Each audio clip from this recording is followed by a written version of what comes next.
Good morning बच्चों। Class 12 BST के लिए पिछले चैप्टर में आपने हेनरी फ्योल द्वारा प्रतिपादित 14 सिद्धांतों के बारे में पढ़ा था तथा उसके योगदान के बारे में पढ़ा था। आज हम पढ़ेंगे वह 21वीं सदी के जो प्रबंध गुरु हैं पीटर डकर, उसके बारे में हम पढ़ेंगे। इनका जो जन्म हुआ है वो हुआ है 11 नवंबर 1909 में, और इनकी जो डेथ हुई थी, मृत्यु जो हुई थी वो हुई थी 2005 में, और 2002 में इन्हें प्रेसिडेंट अवार्ड से सम्मानित किया गया। प्रबंध विषय में सबसे ज्यादा पढ़े जाने वाला, सबसे ज्यादा सुने जाने वाले प्रबंध डकर गुरु है, प्रबंध गुरु, जिसने अमेरिकन पत्रिका में, अमेरिकन मैगजीन में, बिजनेस वीक्स एंड मैगजीन में इन्हें प्रबंध गुरु के नाम से अलंकित किया गया, यानी मोस्ट रेस्पेक्ट मास्टर के नाम से इन्हें अलंकित किया गया। इनका कहना था कि प्रबंध का जो मेन फंक्शन होता है, मुख्य कार्य होता है, वह होता है सृजन व नवप्रवर्तन, क्रिएशन एंड इनोवेशन। ये होते हैं प्रबंध के मेन फंक्शन। तथा उनकी मान्यता थी कि व्यक्ति ही प्रबंध करते हैं, ओनली पर्सन ही क्या करते हैं, मैनेजर का कार्य करते हैं, प्रबंध का कार्य करते हैं। शक्ति या तत्व नहीं, यानी पावर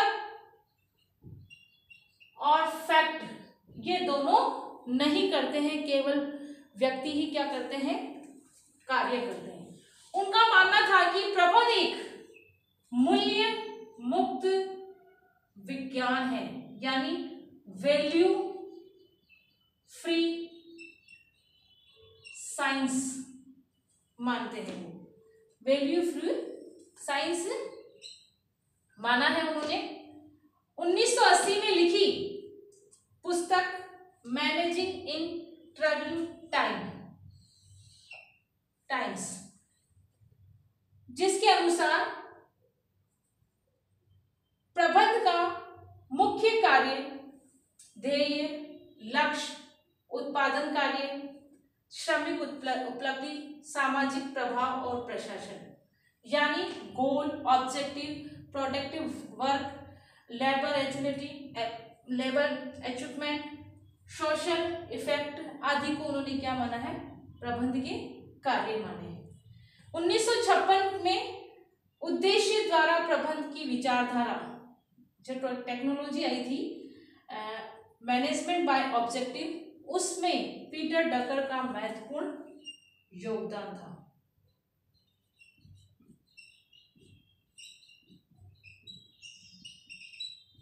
तथा इन्होंने जो पुस्तक लिखी थी, उस पुस्तक के अंतर्गत इन्होंने प्रेजेंट में जो, वर्तमान में जो चुनौतियां थी, उन चुनौतियों को, चैलेंजों का, प्रेजेंट में जो चैलेंज थे, उन चैलेंजों का इसमें क्या करा, उन्होंने वर्णन किया। फिर है आगे प्रबंध की तकनीक। प्रबंध की तकनीक में सबसे पहले आपकी बुक में 12 तकनीकें दे रखी है, उनमें से हम 3 तकनीकों का वर्णन हम पढ़ेंगे। पहला उद्देश्य द्वारा, व्यू रचनात्मक, और तीसरा अपवादन। तो सबसे पहला हमारा उद्देश्य द्वारा प्रबंध, यानी मैनेजमेंट बाय ऑब्जेक्टिव, यानी एमबीओ। 20वीं सेंचुरी के अंतर्गत अनेक कॉन्सेप्ट आए, अनेक टेक्नोलॉजी आई, अनेक अवधारणाएं, तकनीकें आई, लेकिन उनमें से मैनेजमेंट बाय ऑब्जेक्टिव, उद्देश्य द्वारा प्रबंध, एक महत्वपूर्ण साबित हुई, क्योंकि इसके अंतर्गत हमारे यहाँ पे अनेक परिवर्तन हुए, जैसे ज्योग्राफिकल, लीगल में, इकोनॉमिक्स में, आर्थिक, सामाजिक, राजनीतिक, सभी जगहों में क्या हुआ, परिवर्तन हुआ। और इस परिवर्तन के कारण क्या हुआ, भौगोलिक दूरियां कम हो गई। इन भौगोलिक दूरियों को कम करने के लिए, मतलब लक्ष्यों को प्राप्त करने के लिए, इनको दूर करने के लिए हमने क्या करा, उद्देश्य जो तकनीकें अपनाई थी, उनमें से बेस्ट तकनीक किसको बताया, उद्देश्य द्वारा प्रबंध को बताया। इसका अर्थ यह बताया गया, स्लेन ने इसे क्या बनाया है, परिणामों द्वारा प्रबंध, यानी मैनेजमेंट बाय रिजल्ट। क्या बताया है, मैनेजमेंट बाय रिजल्ट, यानी परिणामों द्वारा प्रबंध भी इसे कह सकते हैं, इसके नाम से इसे जाना जा सकता है। अब उद्देश्य द्वारा प्रबंध का अर्थ क्या है, उद्देश्य द्वारा प्रबंध का अर्थ यह होता है कि इसमें अधीनस्थ और उच्च अधिकारी, यानी अधिकारी हाई लेवल के अधिकारी और अधीनस्थ दोनों मिलकर, जॉइंट, संयुक्त रूप से मिलकर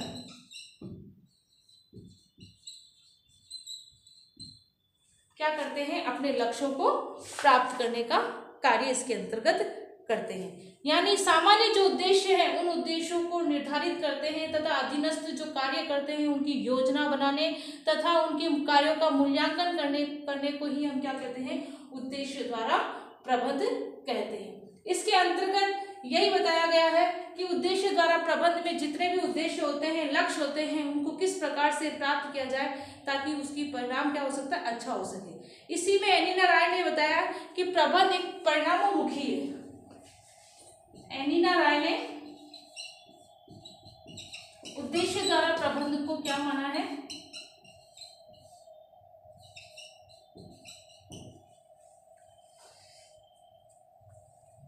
परिणामों अभिमुखी अवधारणा माना है। ओरिएंटल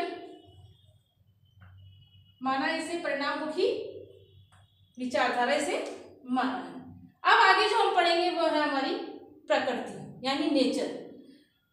उद्देश्य द्वारा प्रबंध की प्रकृति क्या है, इसका नेचर क्या है, तो सबसे पहला है क्रियात्मक अवधारणा, यानी ये क्रियात्मक अवधारणा पर आधारित है। ये जो विचारधारा है इसकी ये प्रकृति है कि ये कार्यात्मक अवधारणा पर आधारित है, फंक्शनल कॉन्सेप्ट पर आधारित है। सेकंड है उद्देश्यों का निर्धारण, इसके अंतर्गत डिटरमिनेंट ऑफ पर्पस यानी उद्देश्यों का निर्धारण किया जाता है। परिणामोन्मुखी यानी विचारधारा क्यों माना गया, क्योंकि ये परिणाम हमको दिखाती है, यानी outcome is the ideology philosophy, इसको आइडियोलॉजी फिलोसॉफी माना गया। सहभागिता पर आधारित है, यानी ये पार्टिसिपेशन यानी सहभागिता, यानी इसके अंतर्गत संगठन के अंतर्गत जितने भी कार्य करते हैं उनमें आपस में क्या होती है, सहभागिता होती है, ताकि वह अपने जो गोल होते हैं, जो लक्ष्य होते हैं, जो उद्देश्य होते हैं उनको वो प्राप्त कर सके।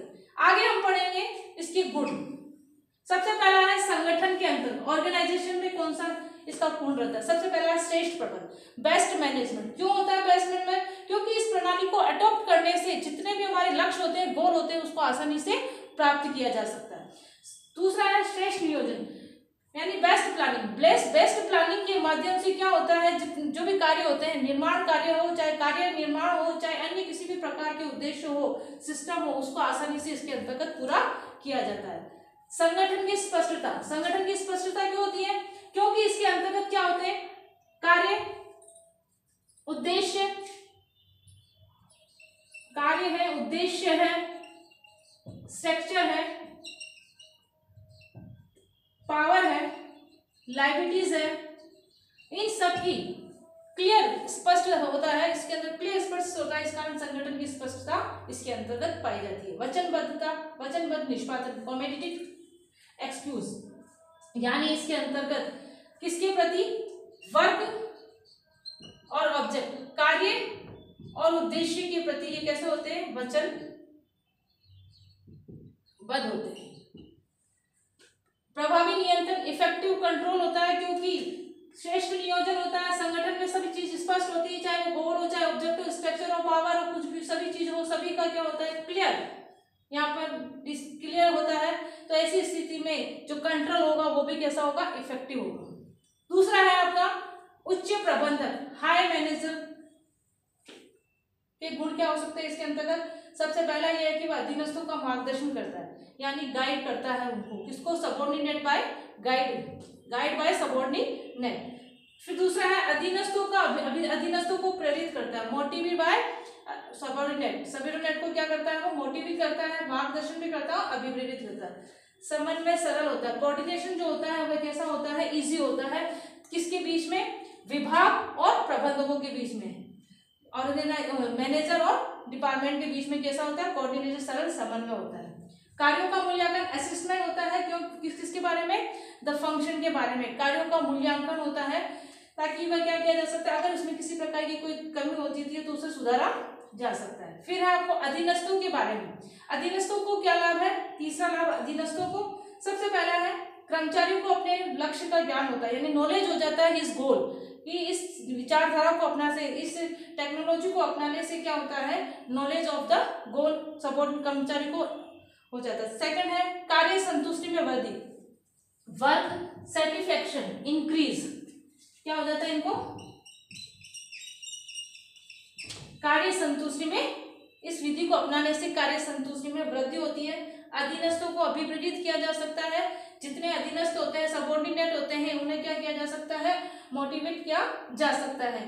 प्रबंध के निरंतर में संपर्क बना रहता है, कंटिन्यू ये कैसा रहता है, कांटेक्ट में रहते हैं। तो ऐसी कोई प्रॉब्लम भी होती है तो उस प्रॉब्लम का हल समाधान वहां पर हो जाता है। फिर है व्यक्तिगत क्षमता में वृद्धि, यानी पर्सनल कैपेसिटी इंक्रीज, इनकी जो व्यक्तिगत क्षमता होती है उन क्षमता में इनको क्या होती है, वृद्धि होती है, क्योंकि वो किस चीज में लगे रहते हैं, अपने लक्ष्य को प्राप्त करने में लगे रहते हैं। तो ये है आपके उद्देश्य द्वारा प्रबंध, मैनेजमेंट बाय ऑब्जेक्टिव, जिसका अर्थ प्रकृति, गुण, संगठन में, ऑर्गेनाइजेशन में उच्च प्रबंधकों को, हाई मैनेजर को और अधीनस्थ यानी सबऑर्डिनेट को क्या लाभ है, ये आपके इसके बारे में बताया। अब आगे जो हम पढ़ेंगे वो है इसके लिमिटेशन क्या है, इसके दोष क्या है, वो हम अब आगे पढ़ेंगे। उद्देश्य द्वारा प्रबंध की सीमाएं, एमबीओ लिमिटेशन। सबसे पहली है डिफिकल्टी इन ऑब्जेक्टिव डिटरमिन, यानी उद्देश्य निर्धारण में कठिनाई। जो हमारा एलिमेंट ऑफ मैनेजमेंट जो है, आधार तत्व जो है वो हमारा क्या है, ऑब्जेक्टिव है। मुख्य आधार तत्व क्या है हमारा, ऑब्जेक्टिव। किंतु जो एग्जैक्ट होती है, एग्जैक्ट जो हमारे उद्देश्य होते हैं उनको निर्धारण करने में कठिनाई पाई जाती है। क्यों? क्योंकि भावी अनिश्चितता होती है। दूसरा, पूर्वानुमान में कठिनाई होती है। तीसरा है सरकार की नीतियां परिवर्तन होती है, वातावरण परिवर्तन होता है, तो उसके अकॉर्डिंग इन उद्देश्यों को निर्धारण, उनके अकॉर्डिंग इन उद्देश्यों का निर्धारण नहीं किया जाता, इसलिए इसमें क्या बनी रहती है, डिफिकल्टियां बनी रहती है, समस्याएं बनी रहती है। दूसरा है संतुलन की समस्या, बैलेंस प्रॉब्लम। क्यों होती है? क्योंकि अल्पकालीन और दीर्घकालीन दोनों में क्या है, संतुलन नहीं होता है, और इस संतुलन के कारण उद्देश्य को हम निर्धारित नहीं कर सकते, यानी लॉन्ग टाइम और शॉर्ट टाइम ऑब्जेक्टिव में क्या होता है, बैलेंस नहीं हो पाता है। तो ऐसी स्थिति में हम एमबीओ को निर्धारण करने में क्या होती है, कठिनाई होती है। थर्ड है वेलोसिटी में कठिनाई, क्योंकि हमारी जो पॉलिसियां होती है, जो नीतियां होती है, जो कंडीशन होते हैं, दशाएं जो होती है, वह क्या होती है, तीव्र फास्ट गति से क्या होता है, उनमें परिवर्तन होता है, चेंज होता रहता है। तो इनके अकॉर्डिंग हम लोग क्या कर सकते हैं, ऑब्जेक्टिव में क्या कर सकते हैं, परिवर्तन, चेंजिंग तुरंत नहीं करते हैं, अर्ली फास्ट नहीं कर पाते हैं। तो ऐसी स्थिति में क्या होता है, इसमें कठिनाई आती है, वेलोसिटी में कठिनाई आती है। यह है आपकी सीमाएं और आपके गुण और दोष मैंने बता दी। ये आपको CW कॉपी में आपको इनको नोट्स उतारने हैं और आपको कंप्लीट करने हैं। धन्यवाद।